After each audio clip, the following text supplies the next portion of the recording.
Earn 40% back in rewards when you buy any 2 ink or toner cartridges. Shop in-store or pick up curbside. Start the year right and save at Staples. Ends 1/9/21. Limit 4. Curbside available in most stores. Visit staples.com/40 in rewards for details.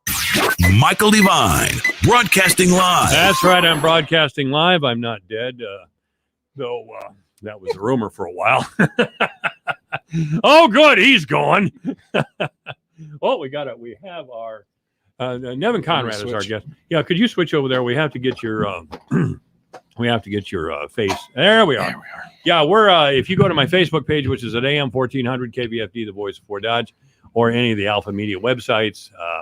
You'll see as well as you'll hear as well as see what happens in the studio. And I really want to thank Nevin for being here. It's kind of last minute. In fact, I texted him a little before noon, and here he is. So that's great. Thank you for the cinnamon rolls while I was so sick. And I was sick, but I fully recovered, and that's the good news for today. That's what did you in was the cinnamon rolls. No, I don't think so. I forgot until you mentioned that you brought the cinnamon rolls. I hadn't had cinnamon rolls for a long, long time. But I'll tell you, once again, my faith in humanity has been restored. I mean, the people of Fort Dodge came out of the woodwork and brought soup, and your sister and I have been singing her praises for 2 days. County Supervisor Nikki Conrad, she was one of the first to call me. Nikki and I don't always see eye to eye. But it reminded me, that we should be able to go to different churches, different places of worship, not worship at all, be a conservative, be a liberal, be whatever we want to be in the United States of America, and we shouldn't be yelling at each other for things like that. Yeah, we're a town of really good people. Iowa values, Fort Dodge values.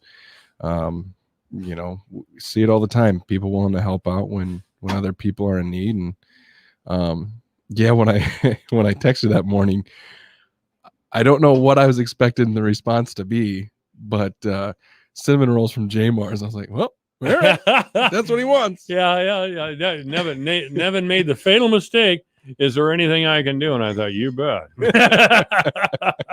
Some cinnamon rolls. I didn't get the J Mars cinnamon rolls, but it was okay. It was all right because I had more soup. There was a lady here in town, down in the south end of town, just a great girl. She brought soup every day, I bet 3 weeks, a month maybe. Awesome. And she can make soup too. Yeah. That's all I was capable of doing. I could barely walk. Oh, yeah. In November, I could barely walk at all. So I got over to the stove using a cane and heated up soup. That's all I could do. Yeah. But fortunately, the soup was great. Yeah, that works. And with that doggone COVID, you can't really taste much. Yeah. That's why I lost all the weight is because, I put something in my mouth that tasted like paper or cardboard or something. Yeah. Who needs it? Yep. Anyway, on to the city council meeting last night. I just had David Ferrick in here, the Ayatollah himself, and he straightened us all out. I do want to ask about the animal ordinance. Councilman Halter, by the way, Halter dude, will be in here Thursday at 3:00. I didn't know there was an animal control problem, I guess. It's been kind of an ongoing discussion. I think what really started it was jogging my memory because March seems like it was 3 years ago. It does. So maybe about a year ago, maybe slightly over, we got approached at a meeting about, a response time issue, which, I think I've had the conversation with you before on this too. I've only had to call Blaine one time. And I mean, he was at my house within 15 minutes. So my personal experience with Blaine has been nothing but good. Well, I'm going to repeat a story, and I don't know if it's true. Maybe I shouldn't do this. And I know Blaine Hebb, but he didn't tell me the story. From what I understand, he was on a Saturday afternoon, he was at the wedding of a relative, and he got a call from somebody, and they demanded he leave the wedding and come take care of this problem, which was not a major problem. I mean, there was not. Yeah. But I that would have been the end of my animal control career right there. Well, and I think what might also help is just some education on what goes on too, because it's just Blaine, and it's a 24/7 thing. And he signed up for that. Oh yeah, he did. He signed up for it. So I don't really want, it's fair game to, it's a public service. So let's talk about it. But at the same point in time, I don't necessarily want to drag him through the mud on this because he's one guy working a 24/7 job. And a lot of, I think, the confusion on it too stems from what is encompassed by that role. And I think you touched on it a little bit with David in the segment before, of it's not wild animals. That's outside the scope. And I think that's what a lot of the calls are, because other than that, you start talking about, a dog that's tied up outside in 0-degree weather. You get those calls and things like that. That's absolutely within the scope. But a raccoon that's in your backyard is outside of that scope. But the initial knee-jerk reaction is, I have to call animal control. I got a raccoon in my backyard and it's stuck inside the fence. So right. I think that having that conversation helps, but it's the same thing too. If we want to spend a little bit of extra money and explore, what additional services can we potentially provide, if that includes Blaine plus other things, by all means. If that includes a whole nother route, well, let's look at the options and see what we have. But I guess it's kind of a question mark at the moment, at least from my end. And last night was just a budget workshop hearing, so we're just kind of talking numbers right now. Sure. And in the end, the county is the one that contracts for animal control. The city just basically joins in on that animal control officer, since naturally Fort Dodge is within the county. Yeah. Well, I really think the solution is that I be allowed to load up some of my buddies in the back of a pickup truck with shotguns and beer and ride around town looking for criminal animals. Just suspend a few laws for that. Just suspend a few. Wouldn't be that many. It'd be a great night out. So there we go. There we go. Actually, I think I'm past that point in life. I think for that kind of fun is too much fun anymore. Anyway, Councilman Nevin Conrad is our guest. Yeah, the problem is, of course, we want something for nothing. I want something for nothing. Everybody wants something for nothing. And what we want here in Fort Dodge is 24-hour a day, 7-day a week, no holidays. We want the animal control officer to respond immediately as if he's actually the police or something. We can't do it with one person. Yeah. If we want this, we have to pay for it. I know it drives everybody crazy, but and who else? We have to pay. Who else is going to step up into that role? Yeah, because to be honest, let's take a step back and be happy with what we have to some extent too, because I don't hear anybody else jumping up saying, I'll take on this 24/7, 365 role for the same price, or even, from my knowledge, we don't have any other bids out there for it. So nobody's putting forward any offer to do it, let alone take the scrutiny of, if I'm, a county over for a personal matter and I can't get there for a few hours, I'm going to be, getting raked through the coals, because it's that instant kind of demand thing. And like I said, let's put options on the table. Let's see what's available and have the discussion and go from there. Well, you and I can have the discussion. We're going to have to spend more money, period. End of story. Mm-hmm. The only question is how much. If we want that level of service, we're going to have to hire more people.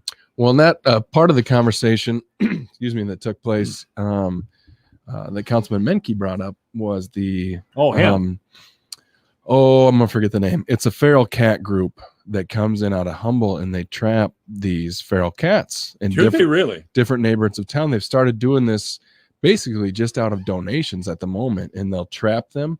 They'll get them. Oh, is it spayed? Is that the right word? Spayed is the right word.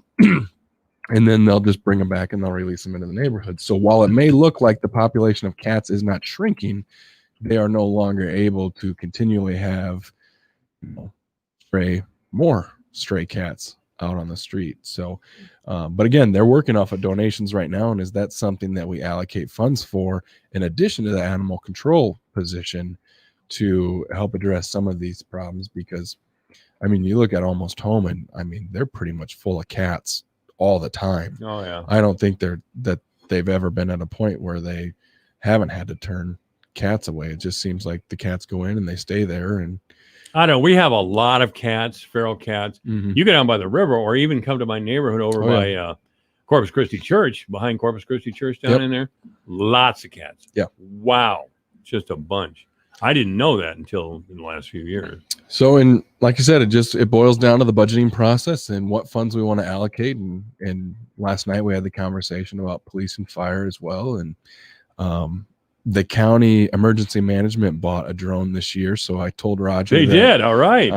My annual request that I have for our police department to have a drone, I can finally take that off the table since we can use the emergency management one, which has been useful. I know they used it up at that fire up in Humboldt, and there's a variety of different ways that can be extraordinarily useful. Yeah, in what some was tricky that fire? That situation. wasn't that long ago. I can't remember the name of the company. It's on the north side of Humboldt. Big warehouse type structure. I can't think of it either. But and then the other part too is with the police department. We had a lengthier conversation last year. My position is I would like to add an additional officer per shift to the police department. It's more talking about one officer, and I don't think anybody at the police station would object to that, to getting some more assistance in there.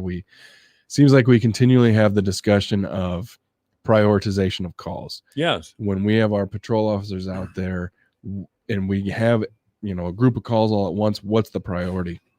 Adding an additional officer to alleviate any of that need to prioritize, or some of that need to prioritize, is well worth it, in my opinion. The difficulty we have with that is that those officers are funded out of the general fund, and every year, well before, probably as early as I was born, has been maxed out of our general fund, because it's set at $8.10 per $1,000 of your taxable value of your home. That number has stayed the same since 1977, the same as the emergency levy, which is 27 cents, maybe 32 cents per $1,000. And I've had some conversations with representatives at the State House in terms of, can we get that raised slightly? It hasn't moved since 1977. Even just a slight raise in that would give a city like Fort Dodge so much more financial flexibility to specifically, if you just did the emergency one, to potentially utilize that to add these additional officers. You're dealing with a deep ideology there when you start talking about that sort of thing. The Republicans exist because they can go to their constituents and say, I'm going to keep your taxes low, and I'm going to fight every tax increase ever. Mm-hmm. And they'll do that too, by the way. Yeah. And that sounds really good to people, except when they need an extra police officer or firefighter. Yeah. And that's just throughout the past, year and a half, the realization is it's not going to happen in Des Moines. We're not going to see that adjustment. No. Which, I mean, it's not the lawmakers in Des Moines. They're not voting to raise their taxes. It would be your local governments that would be making that decision. And just the kind of informal feel I got from that conversation we had last year at budget time was that even your ardent people of no, don't raise my taxes, look at this and go, well, you want to add an extra police officer per shift? I'm okay with that. When you get them in a room and put it that way, that's fine. But the override, some people, and I've noticed this the last 4 years, you just have to say Trump and there's a fight. Mm-hmm. And it's not quite as bad as taxes, but tax is a bad word. Yeah. If it's about a police officer, that's a different story. Yeah. That's an entirely different story. But the state still has you handcuffed, right? I mean, oh yeah, we've got the max that we can budget for that general fund is set by that 810 levy. And then we've got that smaller, emergency levy that is substantially smaller.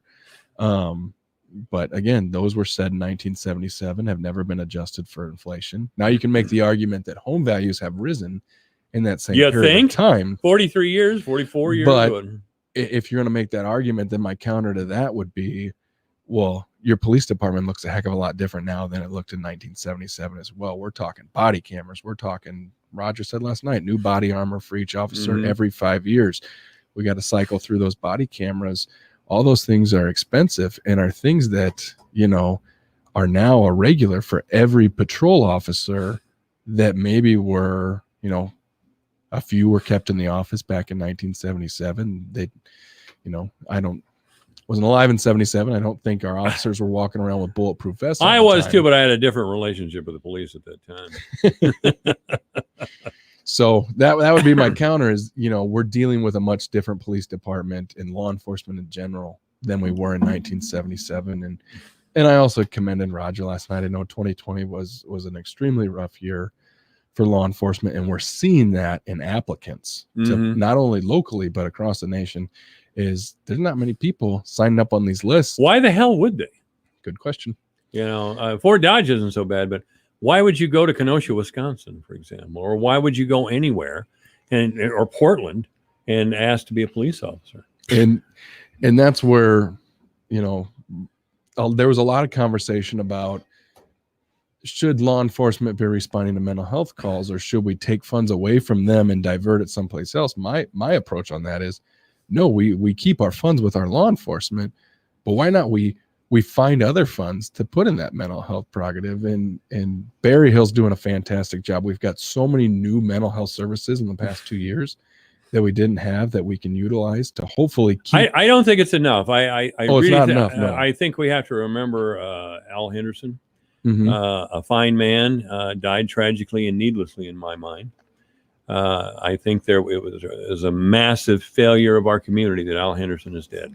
That's exactly how I feel. We failed to come up with enough money to protect him from a man who was apparently mentally ill. And Nevin Conrad has been our guest again. Thanks for responding at the last minute and being on here. No problem. All right, Halter Dude here on Thursday. Jeff Halter. I'm going to try to get Greg Hora of the Pork Producers back tomorrow. I don't know for a fact if that'll get done. Sorry to say, Steve Peterson, the Farm Bureau, has decided to go in another direction. I hope somebody from the Farm Bureau can. Well, Steve's place, he's irreplaceable, but maybe somebody else from the Farm Bureau will show up. It's 5:00. KBFD Fort Dodge. Hi, this is Leslie Segretti. And I'm Tom Kreitler, and you can hear the Money Pit every Saturday afternoon from 4 to 6 on the voice of Fort Dodge, AM 1400 KVFD,